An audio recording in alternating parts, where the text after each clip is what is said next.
ನಿಮ್ಮ ಸಂಪ್ರದಾಯಗಳನ್ನ ಮುಂದುವರಿಸ್ಕೊಂಡು ಹೋಗೋ ಅರ್ಹತೆ ನಿಹಾರಿಕಾಗಿಲ್ಲ.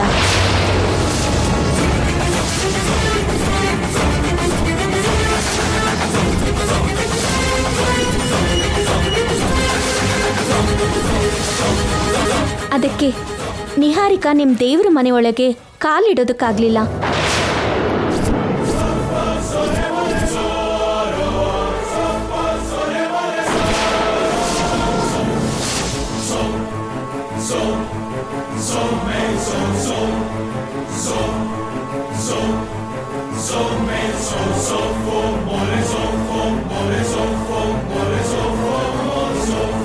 ನಿಮ್ಮ ಜಾತಕ ಜೊತೆ ಸಮಾನವಾಗಿಲ್ಲದೆ ಇರೋ ನಿಹಾರಿಕಾ ನಿಮ್ಮ ಮನೆಗೆ ಸೊಸೆಯಾಗಿ ಬರೋದು ಯಾವ ರೀತಿಯಲ್ಲೂ ಸರಿ ಹೋಗಲ್ಲ.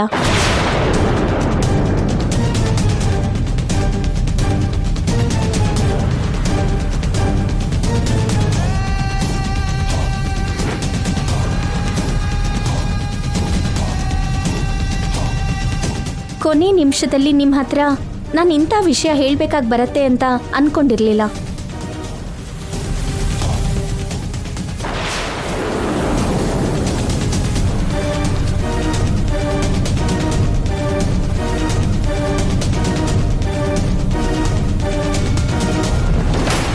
ನೀವೀ ಮದ್ವೆನ ನಿಲ್ಸೋದು ಎಲ್ಲ ವಿಧದಲ್ಲೂ ಶ್ರೇಯಸ್ಕರ.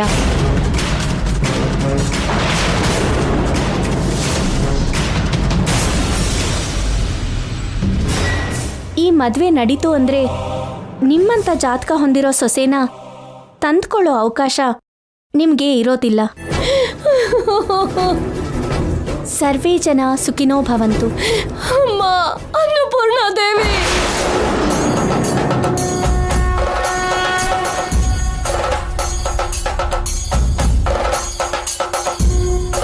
ಯಾಕೆ ಹೀಗೆ ಮಾಡ್ಬಿಟ್ಟೆ ತಾಯಿ? ಇದನ್ ಕೇಳೋದಕ್ಕೆನಾ ನನ್ನ ಇಷ್ಟು ವರ್ಷ ಬದುಕ್ಸಿದ್ಯಾ?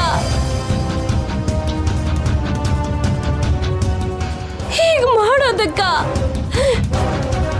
ಮದ್ವೆನ ಎಲ್ಲಿವರೆಗೂ ತಂದಿದ್ದು?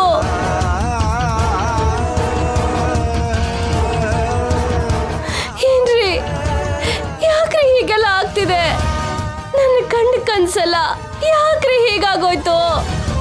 ಅತ್ತೆ, ಇದು ಸುಳ್ಳು, ಇದು ನಿಜ ಅಲ್ಲ, ನೀವು ನಂಬೇಡಿ.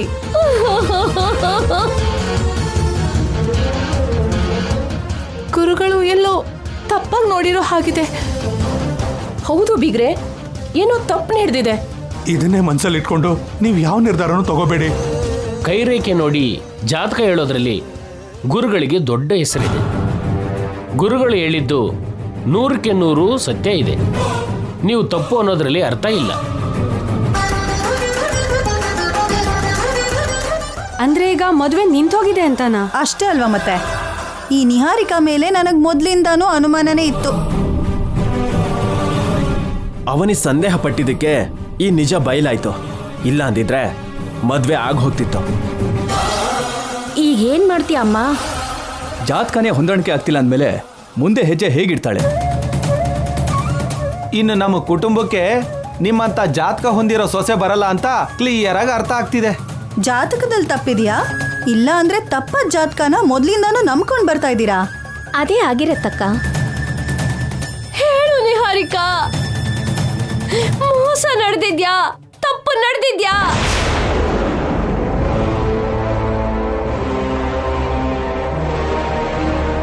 ಅಂದ್ರೆ ಅತ್ತೆ, ನನಗೆ ನಿಜ ಬೇಕು. ಈಗಲೂ ಸುಳ್ಳು ಹೇಳ್ದೆ ಅನ್ಕೋ, ನಿಜ ಏನಾದ್ರೂ ಗೊತ್ತಾಯ್ತು ಅಂದ್ರೆ ಬೇರೆ ತರಾನೇ ಆಗತ್ತೆ.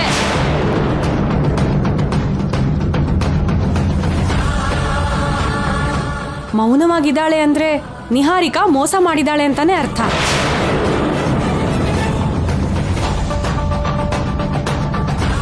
ಅದಕ್ಕೆ ಅವ್ರ ತಂದೆ ತಾಯಿನೂ ಚೆನ್ನಾಗಿ ಸಪೋರ್ಟ್ ಮಾಡಿದ್ದಾರೆ. ನೀವು ನಮಗೆ ಮೋಸ ಮಾಡಿದ್ರ? ನಂಬೋದಕ್ಕೆ ಆಗ್ತಿಲ್ಲ, ನಿಜವಾಗ್ಲೂ ನಂಬಕ್ಕೆ ಆಗ್ತಿಲ್ಲ. ದೇವ್ರಂತ ನನ್ನ ತಾಯಿಗೆ ಮೋಸ ಮಾಡೋದಕ್ಕೆ ನಿನಗೆ ಮನ್ಸಾದ್ರೂ ಹೇಗೆ ಬಂತು ನಿಹಾರಿಕಾ? ಇವಾಗ ಎಷ್ಟೇ ಅನ್ಕೊಂಡ್ರೂ ಪ್ರಯೋಜನ ಇಲ್ಲ. ಇದಕ್ಕೆ ಪರಿಹಾರ ಏನು ಅಂತ ಹೇಳಮ್ಮ. ಗುರುಗಳ ಹತ್ರ ಹೋಗಿದ್ದು ಒಳ್ಳೇದಾಯ್ತು. ಈ ನಿಜ ಬಯಲಾಯ್ತು. ನನ್ನ ಜಾತಕ ಹೊಂದಿಲ್ದೇ ಇರೋ ನಿಹಾರಿಕಾ ನನ್ನ ಮನೆ ಸೊಸೆ ಆಗೋದಕ್ಕೆ ಅವಕಾಶ ಇಲ್ಲ, ಆಗಬಾರ್ದು. ನೀವೇನಾದ್ರೂ ನಿರ್ಧಾರ ತಗೊಂಡ್ರೆ ನನ್ನ ಪರಿಸ್ಥಿತಿ ಏನು ಅತ್ತೆ? ಬೇಡ, ನನ್ನ ಹಾಗೆ ಕರಿಬೇಡ. ಅದ್ ಹಾಗಲ್ಲ ಅತ್ತೆ. ಇನ್ನೇನು ಮಾತಾಡಬೇಡ. ಮೋಸನ ನಾನು ಸಹಿಸೋದಿಲ್ಲ.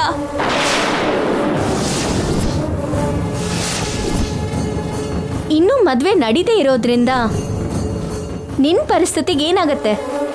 ನಿನಗೇನೂ ಅನ್ಯಾಯ ನಡೆಯೋದಿಲ್ಲ ಬಿಡು. ಅತ್ತೆ ಒಂದ್ಸಲ ಯೋಚನೆ ಮಾಡಿ. ಚೆನ್ನಾಗೆ ಯೋಚನೆ ಮಾಡಿದ್ದೀನಿ. ಗುರುಗಳು ಕಳಿಸಿರೋ ಸಂದೇಶಕ್ಕೆ ಕಟ್ಟುಬದ್ಧಳಾಗಿರ್ತೀನಿ. ಈ ಮದುವೆ ನಡೆಯೋದಕ್ಕೆ ಅವಕಾಶ ಇಲ್ಲ.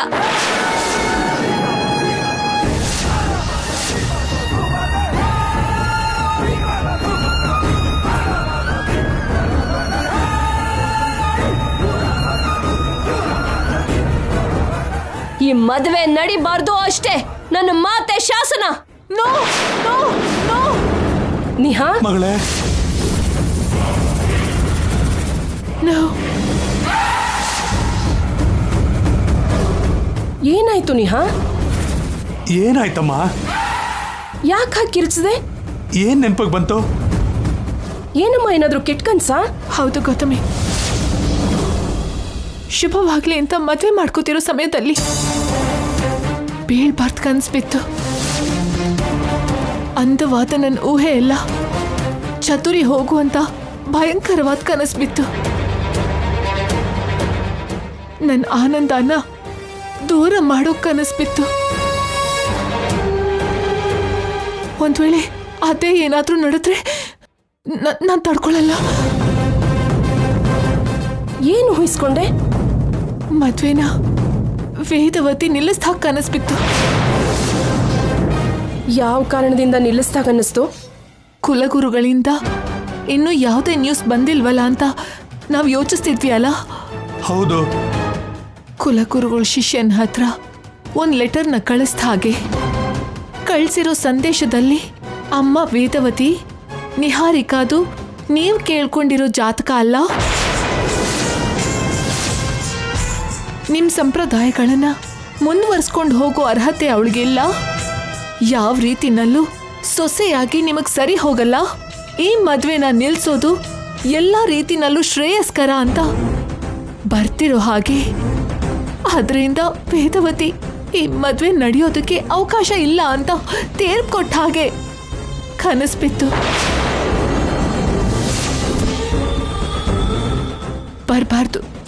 ಬರಬಾರ್ದು ಇಂಥ ಸಮಯದಲ್ಲಿ ಅಂತ ಊಹೆ ಬರಬಾರ್ದು. ಬರೋದು ಡೇಂಜರ್ ಅಂತ ನನ್ನ 6th ಸೆನ್ಸ್ ಹೇಳ್ತಾ ಇದೆ.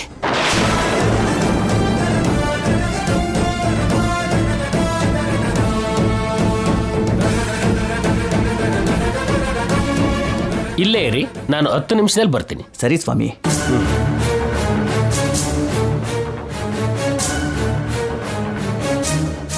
ಒಂದು ವಿಷಯ ನನ್ನ ಕನ್ಸಲ್ಲಿ ಬಂದು ವಾರ್ನಿಂಗ್ ಕೊಟ್ಟಿದೆ ಅಂದರೆ ದ್ಯಾಟ್ ಈಸ್ ರಾಂಗ್ ಇಂಡಿಕೇಶನ್.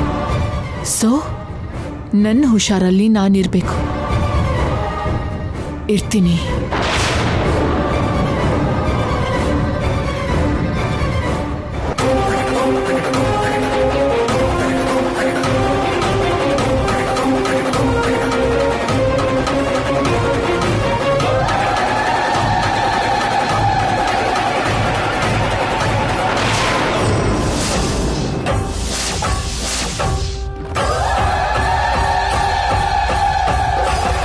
ನನಗೆ ಬಂದಿದ್ದ ಕನಸು ನಿಜ ಆಯಿತು.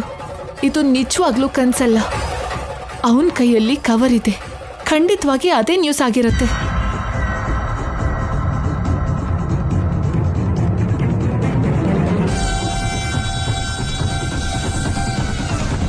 ನಿಹಾ, ನಿಹಾ, ಮಗಳೇ, ಏಯ್. ಮಗಳೇ,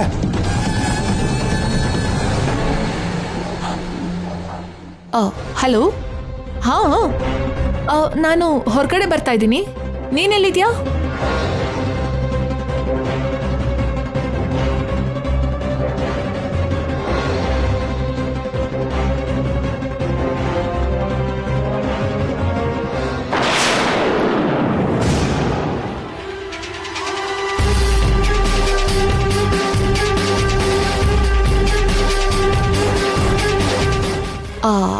ಗುರುಗಳ ಕಡೆಯಿಂದ ಬರ್ತಾ ಇದ್ದೀರಾ? ಹೌದು ಮೇಡಮ್. ಇರಿ ಒಂದು ನಿಮಿಷ, ನಾನೇ ತೆಕ್ಕೊಡ್ತೀನಿ ರೀ.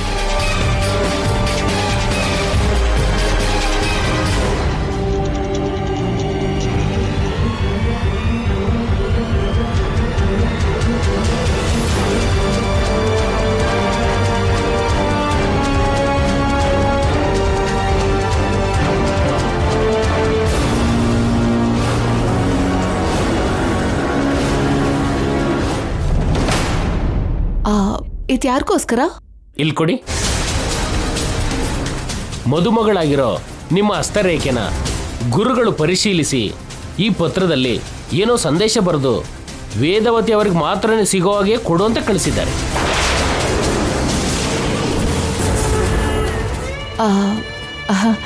ಇದರಲ್ಲಿ ಏನು ಬರ್ತಿದೆ? ಆ ವಿಷಯ ನನಗೆ ಗೊತ್ತಿಲ್ಲ. ನನಗೆ ಕೊಡಿ, ನಾನೇ ವೇದವತಿ ಅವ್ರಿಗೆ ಕೊಡ್ತೀನಿ. ಕ್ಷಮಿಸಿ, ಗುರುಗಳು ಅವ್ರ ಕೈಯಲ್ಲಿ ಮಾತ್ರ ಕೊಡಬೇಕು ಅಂತ ಹೇಳಿದ್ದಾರೆ. ಹಾಗೆ ಮಾಡಲಿಲ್ಲ ಅಂದರೆ ಅವ್ರ ಮಾತನ್ನ ನಾನು ಮೀರಿದಾಗ ಆಗುತ್ತೆ.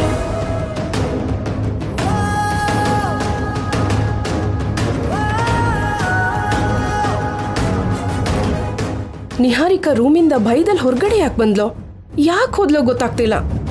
ಶಿಷ್ಯ ಬಂದಿರೋ ಹಾಗೆ ಊಹಿಸ್ಕೊಂಡಿದ್ಲು ಅಲ್ವಾ, ಅದಕ್ಕೆ ಆ ವಿಷಯದಲ್ಲಿ ತುಂಬಾ ಭಯಪಟ್ಟಿದ್ದಾಳೆ.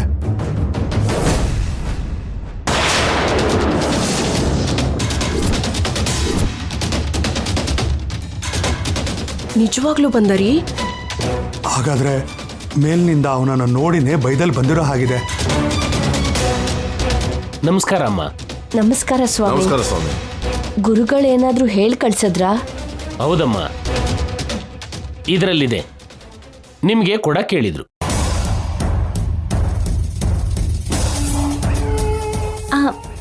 ನಿಹಾರಿಕಾ ಜಾತಕ ಹೇಗಿದೆಯೋ ಬರೆದು ಕಳಿಸಿರೋ ಹಾಗಿದ್ದಾರೆ. ಅಷ್ಟಕ್ಕೂ ನಿಹಾರಿಕಾ ಎಲ್ಲಿರಿ?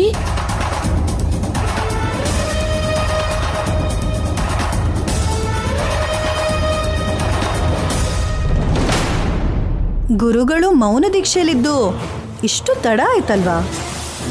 ನಿಹಾರಿಕಾ ಜಾತಕ ಹೇಗಿದೆಯೋ ಓದಿ, ಅವ್ರು ಏನು ಬರ್ದಿದ್ದಾರೋ ಎಲ್ರಿಗೂ ಕೇಳಿಸೋ ಹಾಗೋದಿ.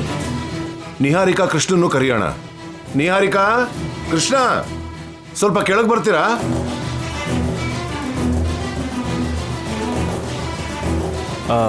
ನಿಹಾರಿಕಾ, ಹೊರಗಡೆಯಿಂದ ಯಾಕೆ ಬರ್ತಿದ್ಯಾ? ಅದು ಫ್ರೆಂಡ್ಗೆ ಅಡ್ರೆಸ್ ಕನ್ಫ್ಯೂಸ್ ಆಯ್ತಂತೆ, ಅದಕ್ಕೆ ಆಚೆ ಹೋಗಿದ್ದೆ. ನಿನ್ನ ಜಾತಕಕ್ಕೆ ಸಂಬಂಧಿಸಿದ ಫೈನಲ್ ರಿಸಲ್ಟ್ ಬಂದಿದೆ ನಿಹಾರಿಕಾ. ಹೌದಾ? ಇನ್ಯಾಕ್ ತಡ? ಅದ್ರಲ್ಲಿ ಏನಿದೆಯೋ ಎಲ್ಲರಿಗೂ ಕೇಳೋ ಹಾಗೆ ಓದಮ್ಮ.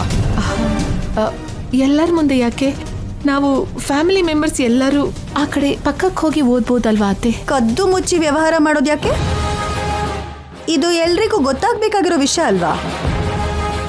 ಜಾತಕ ಸರಿ ಇದೆ ಅಂತಾನೆ ಅಲ್ವಾ ಈ ಮದ್ವೆಗೆ ಒಪ್ಕೊಂಡಿರೋದು. ಮತ್ತೆ ಈಗ ಏನಾಯ್ತು ಅಂತ ಆ ವಿಷಯದ ಬಗ್ಗೆ ಮಾತಾಡ್ತಾ ಇದ್ರ ವೇದವತಿ ಅವರೇ? ಏನಾದ್ರೂ ಪ್ರಾಬ್ಲಮ್ ಪ್ರಸಾದ್ ಅವರೇ? ಮದುವೆಗೆ ಏನಾದ್ರೂ ತೊಂದರೆ ಆಯ್ತಾ? ಹೀಗೇನಾದ್ರೂ ಮಾತಾಡ್ತಾರೆ ಅಂತಾನೆ ಆ ಕಡೆ ಹೋಗಿ ಮಾತಾಡ್ಕೊಳ್ಳೋಣ ಅಂತ ನಮ್ ನಿಹಾರಿಕಾ ಉದ್ದೇಶ ಬಿಗ್ರೆ. ಹೌದು ಬಿಗ್ರೆ.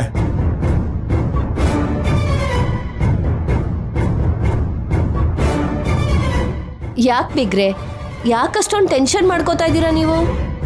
ಇದ್ರಲ್ಲಿರೋ ವಿಷಯ ಎಲ್ಲರಿಗೂ ಗೊತ್ತಾಗ್ಲೇಬೇಕು ಅಲ್ವಾ? ಅದ್ರಲ್ಲಿ ಮುಚ್ಚುಮರೆ ಏನಿದೆ? ಬೇಗ ಓದಮ್ಮ.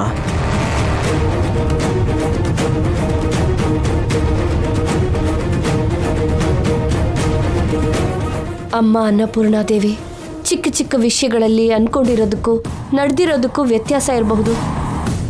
ಆದರೆ ಈ ವಿಷಯಕ್ಕೆ ಬಂದಾಗ ಯಾವುದೇ ತಪ್ಪು ನಡಿಬಾರ್ದಮ್ಮ.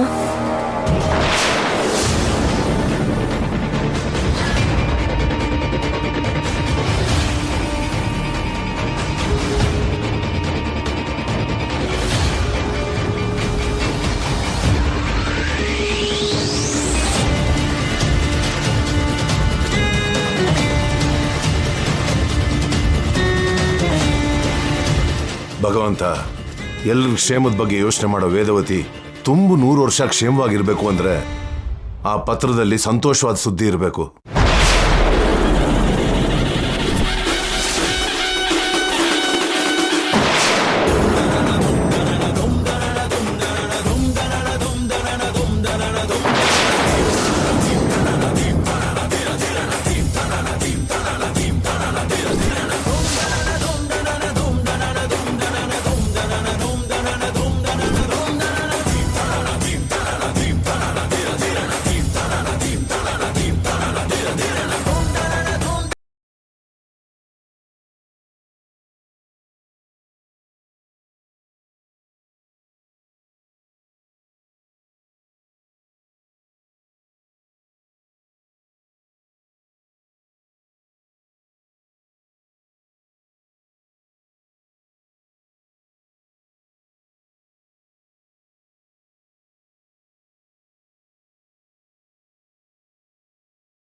ಇಲ್ಕೊಡು.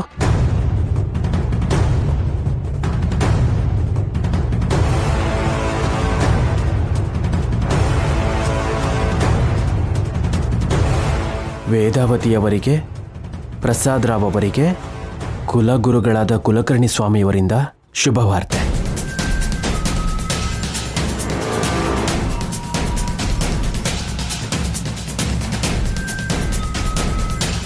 ನೀವು ಕಾಯ್ತಿದ್ದಂತಹ ನಿಹಾರಿಕಾ ಜಾತಕ ವಿವರಗಳನ್ನು ತಿಳಿಸಿದ್ದೀನಿ.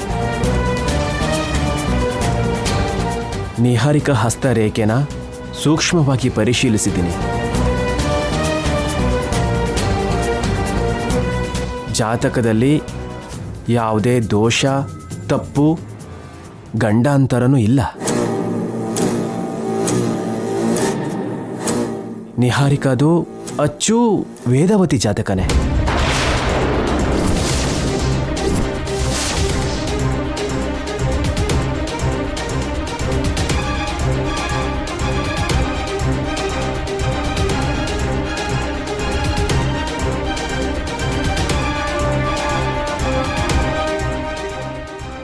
ನಿಮ್ಮಿಂದ ಆಚಾರ ವ್ಯವಹಾರಗಳ ಜವಾಬ್ದಾರಿನ ಪಡ್ಕೊಳ್ಳುವಂಥ ಸೊಸೆಯಾಗಿ ನಿಮ್ಮ ಮನೆಗೆ ನಿಹಾರಿಕಾ ಸರಿಯಾಗಿ ಸರಿ ಹೋಗ್ತಾಳೆ.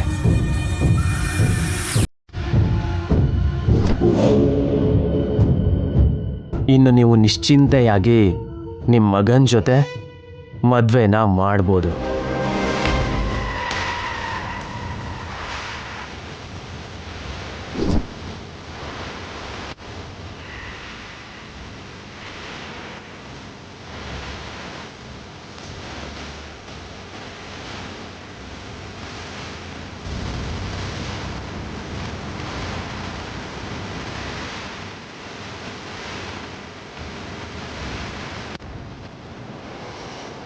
ನಿಮ್ಮ ಎಕ್ಸ್ಪ್ರೆಷನ್ ನೋಡಿ ತುಂಬ ಭಯಪಟ್ಟಿದ್ವಿ ಅತ್ತೆ.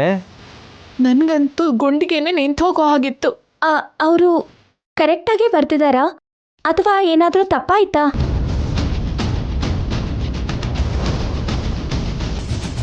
ಗುರುಗಳು ಹೇಳೋದ್ರಲ್ಲಿ ಒಂದು ಅಕ್ಷರನೂ ತಪ್ಪಿರಲ್ಲಮ್ಮ. ನಿನ್ ಗೊತ್ತು ತಾನೆ ಅದೆಲ್ಲ. ನನಗಂತೂ ನಂಬೇಕು ಅನ್ನಿಸ್ತಿಲ್ಲ. ನಿನ್ ತಂಗಿನೇ ಗುರುಗಳ ಹತ್ರ ಕರ್ಕೊಂಡು ಹೋಗಿ ಇದನ್ನೆಲ್ಲ ಮಾಡಿಸಿದ್ಲು. ನಂಬ್ಲಿಲ್ಲ ಅಂದ್ರೆ ಹೇಗೆ? ಅಂದ್ರೆ ಬೇರೆ ಥರ ಬರಬೇಕು ಅಂತ ಕೇಳ್ಕೊಂಡಿದ್ದಾಳೇನೋ. ಹಾಗೆ ಅಂದ್ಕೊಂಡಿರ್ತಾಳೆ. ಹಾಗೆ ನಡೆದಿಲ್ಲ ಅಂತ ಡಿಸಪಾಯಿಂಟ್ ಆಗಿರ್ತಾಳೆ ಪಾಪ. ನನ್ನ ತಂಗಿ ಏನೇ ಕೇಳ್ಕೊಂಡ್ರು ಅದರಲ್ಲಿ ಅವಳ ಸ್ವಾರ್ಥ ಏನೂ ಇರೋದಿಲ್ಲ. ಮದುವೆ ನಿಲ್ಲಿಸ್ಬೇಕು ಅಂತ ನೀನು ನಿನ್ ತಂಗಿ ತುಂಬಾ ತುಂಬಾ ಮಾಡಿದೀರಾ. ದೇವ್ರಿದಾನೆ, ಅವನು ಎಲ್ಲ ನೋಡ್ತಿದ್ದಾನೆ. ಕುಲಗುರುಗಳು ಕಳಿಸಿರೋ ಸಂದೇಶನೇ ತಪ್ಪು ಅಂದ್ರೆ ಹೇಗೆ? ರೀ ಮ್ಯಾಟರ್ ಕ್ಲೋಸ್ ಆಯ್ತಲ್ವಾ? ಇನ್ನು ಯಾಕೆ ಆ ವಿಷಯದ ಬಗ್ಗೆ ಮಾತಾಡ್ತೀರಾ? ಅಮ್ಮ, ಇದಕ್ಕೊಂದು ಎಂಡಿಂಗ್ ಕೊಟ್ಬಿಡು. ಅನ್ನಪೂರ್ಣಾದೇವಿ ಕರುಣಿಸಿದ್ದಾಳೆ. ನಿಹಾರಿಕನ ಆಶೀರ್ವಾದ ಮಾಡಿದ್ದಾರೆ.